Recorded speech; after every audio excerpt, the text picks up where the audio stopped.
Shalom, shalom. J'aimerais rendre grâce à Dieu pour sa bonté et pour sa fidélité. En effet, euh, pendant le culte du dimanche auquel j'assistais à Vase d'honneur Lausanne, le Seigneur nous a fait grâce d'avoir un puissant message avec le pasteur Pierre.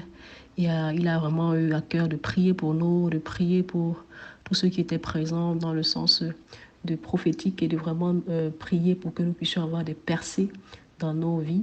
Et à la fin, il a eu un moment vraiment où il priait, il nous imposait les mains. Et je me souviens très bien de ce qu'il a dit quand il m'a imposé les mains. Il a dit des choses tellement importantes pour moi, des choses même que je n'imaginais pas, parce que c'est une chose que je ne parlais de ça avec personne.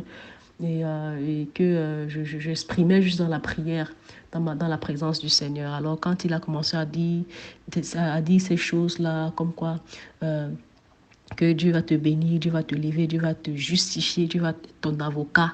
Ça a vraiment touché mon cœur. J'ai rendu grâce à Dieu parce que j'étais en train de répondre à tes questions que je posais et dont je n'avais pas de réponse. Et j'ai rendu grâce à Dieu parce que j'étais à ce rendez-vous-là.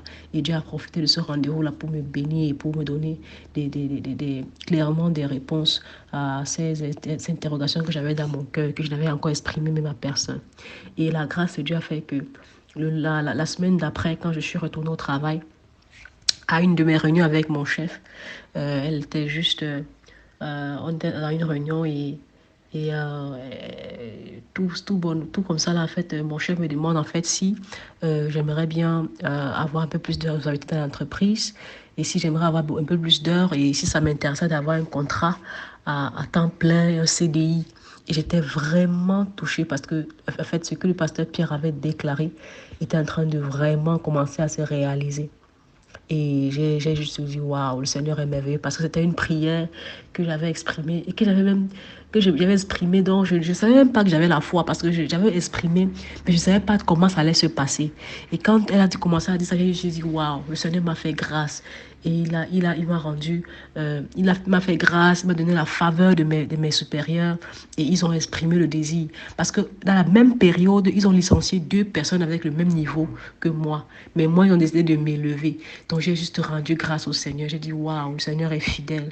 Il est vraiment fidèle. Et j'ai regardé toutes les précautions que j'avais, toutes les différentes, les différents doutes que j'avais par rapport à l'avenir qui arrivait, par rapport aux différentes charges que j'avais encore qui s'ajoutaient. J'ai juste dit, ah Seigneur, ta fidélité est grande. Et je rends grâce à Dieu pour la vie du pasteur Pierre qui a été sensible au Saint-Esprit pour entendre sa voix et pour pouvoir obéir. Parce que nous voulions plutôt qu'il nous enseigne, mais il a décidé que non, il va plutôt continuer avec la prédication qu'il a eue pendant la soirée les soirées, les soirées prophétiques. Et je rends vraiment grâce au Seigneur parce que j'étais présente en Suisse ce jour-là. Et le Seigneur vraiment a été fidèle, il m'a béni. Et j'ai pu avoir une percée. Donc je bénis Dieu pour ce moment et je bénis Dieu pour la grâce de pouvoir avoir un nouveau contrat, de pouvoir continuer dans cette entreprise-là. Que le Seigneur soit béni et qu'il bénisse son serviteur, le pasteur Pierre, au nom de Jésus. Amen.